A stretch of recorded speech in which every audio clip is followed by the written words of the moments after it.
The land stretched for miles in every direction, flat and dry, broken only by brittle fences, rusting windmills, and the occasional dying mesquite tree.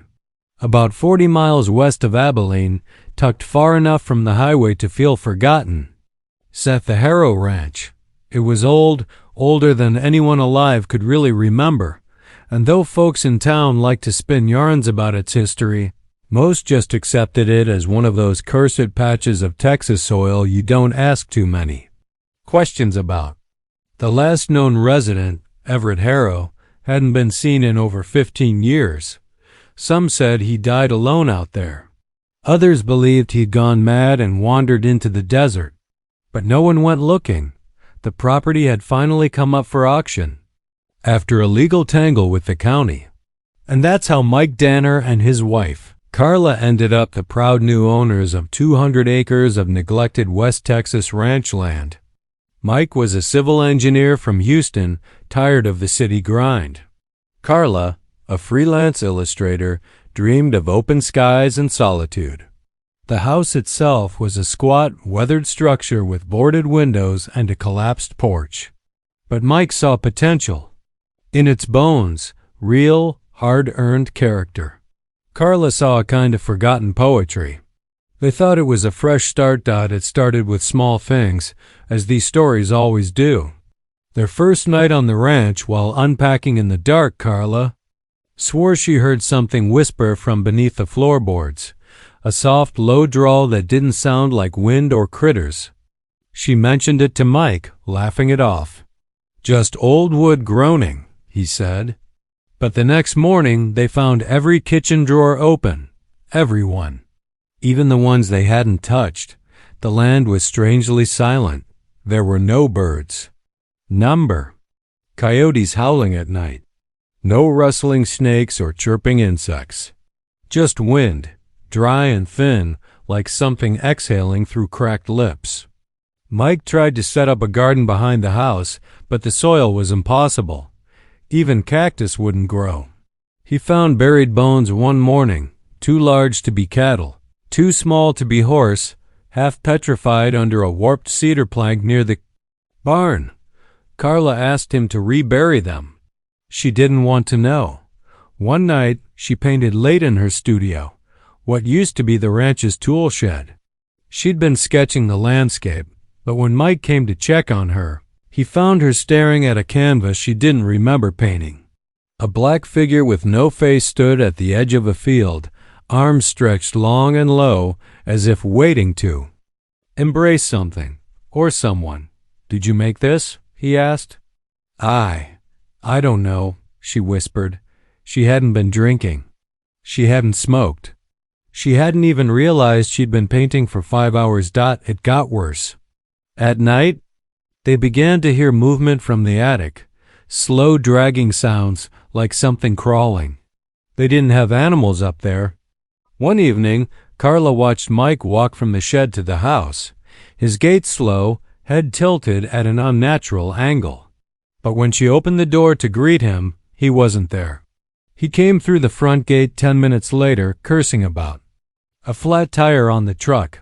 "What are you talking about?" "I haven't been near the shed." The cellar was locked when they bought the house. A rusted iron latch and a heavy chain sealed it shut. Carla said, "Leave it." Mike didn't. It was just storage space, he reasoned. Maybe some old tools. When he finally cut the chain and lifted the hatch, a rush of air hit him, not stale, like you'd expect. Cold, wet, as if it had been trapped from someplace else entirely. The steps were stone, covered in a thick black slime that smelled faintly of mildew and rotting sage. Down there, he found no tools. Just a small circle of scorched dirt surrounded by 6 child-sized chairs made from old cattle bones. On the wall, a phrase had been etched with what looked like a hot branding iron. "Feed the hollow." Mike didn't tell Carla what he saw. He just resealed the door and poured cement over the hatch the next morning. But something had already gotten out. Carla stopped sleeping. She claimed something was standing in the corner of their room each night, just outside the reach of the Lamplight? It's wearing Everett's face, she whispered one morning, her eyes sunken and twitching. But its mouth isn't right. It keeps opening too wide. Mike caught glimpses of it, too. Reflections in the window. A shadow bending in the wrong direction as he walked past a doorway. Once, he woke up with soil packed under his fingernails and blood on his teeth. Carla begged to leave. She cried, pleaded, packed a bag. But the truck wouldn't start. The battery was new. There was no signal for miles. On their final night, Mike found Carla in the field, kneeling before a circle of stones. She'd carved the same phrase into her arms with a pocket knife. "Feed the hollow." She was smiling. "It won't hurt anymore," she said softly. "I understand now." He tried to pull her away. She screamed like an animal and bit into his shoulder. He shoved her back, harder than he meant, and she collapsed, her head striking one of the rocks. She didn't get up. The hollow did. Mike doesn't remember what happened next. Only that the earth cracked open beneath her body and something pulled her under. Something pale and long-limbed, with hands like claws and a torso stitched from human hides. Its eyes were black and wide, stretching across its face like smears of ink. It didn't move like it walked. It slid like oil. He ran. He never made it to town.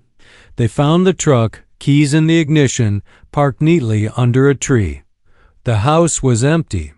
No Carla, no Mike, no sign of struggle. Just the phrase carved into the inside of the cellar door. The cement had been smashed open from beneath. Locals say if you drive too close to the Harrow Ranch after dark, your radio picks up static, and sometimes, beneath the crackle, a voice says your name. Sometimes people don't come back. The land doesn't forget. It just waits.